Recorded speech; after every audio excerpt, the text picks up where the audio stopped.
Quem foi Daniel?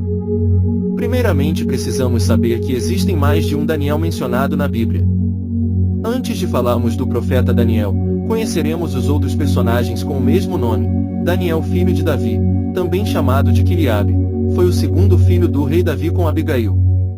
Ele era mais velho que seus irmãos Absalão e Adonias, porém nada mais é registrado sobre ele. 1 Cr 3 horas e 1 minuto. Daniel, descendente de Tamari, que acompanhou Esdras, é de 8 horas e 2 minutos, também sendo um dos signatários do pacto. NE 10 horas e 1 minuto. No livro do profeta Ezequiel existem referências a um personagem por nome de Daniel. Esse Daniel é citado como alguém muito justo e excepcionalmente sábio. EZ 28, 3. Além disso, o Daniel citado em Ezequiel é comparado a Noé e Jó, como exemplos de justiça. A identidade desse personagem tem sido muito debatida ao longo dos anos. Alguns intérpretes defendem que se trata do profeta Daniel, contemporâneo de Ezequiel e que estava no exílio babilônico. Outros defendem que esse personagem não é o conhecido profeta bíblico, baseando-se na diferença de grafia do nome em hebraico, algo como Daniel ao invés de Daniel. De acordo com essa sugestão, o Daniel citado no livro de Ezequiel poderia ser uma referência a um personagem heróico mencionado num texto ugarítico antigo. Esse personagem era um rei, conhecido por ser um governante extremamente justo, que se preocupava com as viúvas e com os órfãos. Se nesse caso, realmente o Daniel do livro de Ezequiel foi uma referência a esse rei, então além de ser conhecido por sua integridade pessoal, ele tinha em comum com Noé e Jó o fato de não ser israelita. Agora que conhecemos os outros personagens bíblicos com o nome de Daniel, vamos abordar a história do profeta Daniel. Antes, também é interessante saber que o significado do nome Daniel é Deus é meu juiz. O profeta Daniel foi um profeta, o quarto dos chamados profetas maiores, e personagem principal do livro de Daniel presente no Antigo Testamento. Nada se sabe sobre sua vida além do que é relatado no livro que traz seu nome. Sabemos que o profeta Daniel foi um israelita de linhagem nobre e real, DN 1 hora e 3 minutos, levado cativo de Judá para a Babilônia pelo rei Nabucodonosor, em aproximadamente 605 a.C., no terceiro ano do reinado de Joaquim, rei de Judá, DN 1 hora e 1 minuto. Na Babilônia, juntamente com outros companheiros com qualidades semelhantes a ele, Daniel foi educado para o serviço no Império Babilônico, sendo instruído sobre a língua e a civilização dos caldeus, DN 1 hora e 4 minutos. Dentre os companheiros de Daniel na Babilônia, o relato bíblico destaca 3 nomes: Ananias, Misael e Azarias, também conhecidos por seus nomes babilônicos Sadraque, Mesaque e Abednego respectivamente.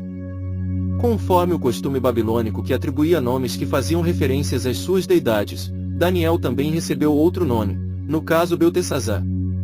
O rei da Babilônia determinou que fossem servidas aos jovens capturados as mesmas iguarias que eram servidas no banquete real da corte pagã. Porém, Daniel propôs no seu coração não se contaminar com a porção das iguarias do rei, nem com o vinho que ele bebia, DN 1 hora e 8 minutos. Isso parece indicar que possivelmente o alimento real era conflitante às regras alimentícias estabelecidas na lei de Moisés. Daniel então conversou com o chefe dos eunucos, a qual Deus fez com que Daniel achasse graça e misericórdia, DN 1 hora e 8 minutos, para que ele não precisasse comer daquele banquete. Inicialmente, foi feito um acordo para que durante 10 dias fosse servido a Daniel e seus 3 amigos apenas legumes e água. Ao final dos 10 dias, eles seriam examinados e comparados com os demais jovens que estavam se banqueteando com as iguarias do palácio. Após 10 dias, Daniel, Ananias, Misael e Azarias estavam com aspecto mais saudável do que qualquer outro jovem. A Bíblia diz que Deus concedeu a estes 4 jovens conhecimento e a inteligência em todas as letras e sabedoria, mas a Daniel, Deus também deu entendimento em toda a visão e sonhos, DN 1 hora e 17 minutos. Quando o período de treinamento determinado por Nabucodonosor terminou, os jovens foram conduzidos à presença do rei. Na ocasião, a Bíblia diz que não foram achados outros jovens tão capazes como Daniel, Ananias, Misael e Azarias, fazendo com eles ficassem assistindo diretamente diante do rei. O rei lhes fez várias perguntas sobre todos os assuntos nos quais se exigia conhecimento e sabedoria, e Daniel e seus 3 amigos se mostraram 10 vezes mais sábios do que todos os magos e encantadores do Império Babilônico. O profeta Daniel interpreta os sonhos de Nabucodonosor. O profeta Daniel ganhou reputação. O profeta Daniel interpreta um estranho texto na parede, por pelo menos 20 anos, aprox. 561, 539 a.C., nada foi registrado sobre Daniel. Alguns estudiosos acreditam que ele tenha, de certa forma, perdido alguma posição privilegiada na corte depois da morte de Nabucodonosor. O profeta aparece em cena novamente por ocasião de um episódio ocorrido já durante o reinado de Belsazar, que exercia a corregência da Babilônia com seu pai Nabonido. Belsazar deu uma festa, e acabou ordenando que trouxessem as taças de ouro e de prata que Nabucodonosor havia tomado de templo de Jerusalém para que fossem profanadas por ele e seus convidados. DN 5, 1-3. Num determinado momento, apareceram dedos de mão humana que começaram a escrever na parede do palácio. DN 5 horas e 5 minutos.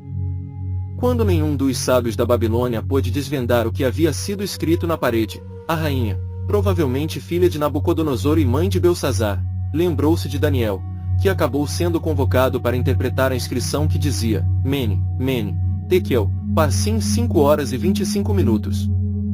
De acordo com a interpretação do profeta Daniel, a inscrição misteriosa da parede era uma referência à sentença sobre a conquista da Babilônia e a queda de seu rei. A interpretação exata dada pelo profeta Daniel foi a seguinte: Mene, Deus contou os dias do teu reinado e determinou o seu fim. Tekel, foste pesado na balança e achado em falta. Pérez, teu reino foi dividido e entregue aos medos e persas. Daniel 5, 26, 28. Tudo sucedeu conforme a interpretação do profeta Daniel. Dário, o medo, matou Belsazar e conquistou Babilônia naquela mesma noite. Embora não exista qualquer referência extra-bíblica a um personagem medo com o nome de Dário, importantes estudiosos consideram que esse Dário citado no livro de Daniel é o governador da Babilônia no reinado de Ciro, identificado como Gobrias. Daniel na cova dos leões, quando Dário tomou a Babilônia, logo ele reconheceu a habilidade e capacidade do profeta Daniel. Dário separou 120 governadores de províncias, e também escolheu 3 homens para agirem como supervisores dos governadores, a qual Daniel estava entre os 3 supervisores. O profeta Daniel, porém, começou a se destacar entre os supervisores, e o rei planejava colocá-lo à frente do governo de todo o império, DM 6 horas e 3 minutos. Diante disso, os governadores e os outros supervisores começaram a tentar derrubar Daniel de seu posto. Como não encontravam nada que pudesse acusar o profeta Daniel, então eles tramaram uma conspiração que afrontava a lei de Deus, e colocava Daniel numa posição sem saída. O plano consistia em fazer com que o rei estabelecesse um decreto de que durante 30 dias todas as orações deveriam ser direcionadas à pessoa do rei, e quem desobedecesse seria atirado na cova dos leões, DN 6 horas e 7 minutos. Daniel não se abalou com tal decreto, ao contrário, como de costume o profeta orava 3 vezes ao dia em seu quarto, no andar de cima, onde as janelas davam para Jerusalém. Como parte da conspiração, os homens ficaram vigiando o profeta Daniel, e assim que o encontraram orando a Deus, correram para contar ao rei. Ao ouvir sobre a desobediência do profeta Daniel, Dário ficou muito entristecido e tentou salvar Daniel até o fim do dia. Porém, os homens que tramaram contra o profeta Daniel trataram de garantir que o decreto fosse cumprido, e Daniel lançado na cova dos leões. Naquele dia, o rei foi para casa e não conseguiu dormir à noite. Quando o dia amanheceu, o rei se levantou depressa e correu para a cova dos leões. Aflito, o rei chamou pelo profeta Daniel próximo à cova. Ao ouvir o chamado do rei, Daniel respondeu dizendo que Deus havia enviado seu anjo para fechar a boca dos leões. O rei ficou muito alegre e ordenou que tirassem o profeta Daniel da cova. Em contrapartida, Dário ordenou que aqueles que se levantaram contra Daniel fossem atirados juntamente com suas famílias à cova dos leões. Por fim, o rei ainda editou um decreto para que todos temessem e reverenciassem o Deus de Daniel. As visões do profeta Daniel, entre os capítulos 7 e 12, estão registradas as próprias visões do profeta Daniel, as quais, entre outras coisas, predizem principalmente o triunfo do reino messiânico. Tais visões também são lembradas nos mais intensos debates teológicos acerca da escatologia bíblica. O profeta Daniel teve sua última visão registrada em seu livro, Nas Margens do Rio Tigre, durante o terceiro ano do reinado de Ciro. No Novo Testamento, Jesus, em seu sermão escatológico, cita a profecia do profeta Daniel acerca do abominável da desolação, DN 9 horas e 27 minutos, 11 horas e 31 minutos, 12 horas e 11 minutos com fronticon, que historicamente se referia à profanação promovida por Antíoco IV Epífano, e que prefigurava a profanação causada pelo general romano Tito na queda de Jerusalém em 70 d.C. Ainda sobre essa profecia, a maioria dos estudiosos concorda que tais eventos tipificam de alguma forma o anticristo escatológico, que surgirá perto do fim da presente era, 2ts 2 horas e 3 minutos. O profeta Daniel foi um exemplo. Daniel foi uma pessoa íntegra e justa, temente a Deus acima de qualquer coisa. Ele nunca aceitou se corromper, por maior que fosse o tesouro que lhe oferecesse. Daniel era fiel a Deus mesmo que isso custasse sua vida. Ele também nos mostrou como é possível buscar a Deus mesmo em uma terra estranha e mergulhada no paganismo. Provavelmente o profeta Daniel alcançou os 90 anos de idade, vivendo até aproximadamente 536 a.C., no terceiro ano do reinado de Ciro. Existe uma tradição rabínica que afirma que Daniel voltou para Jerusalém no final de sua vida, com a libertação dos exilados, e foi sepultado em Susa. Porém, não existe qualquer evidência maior para atestar tal tradição.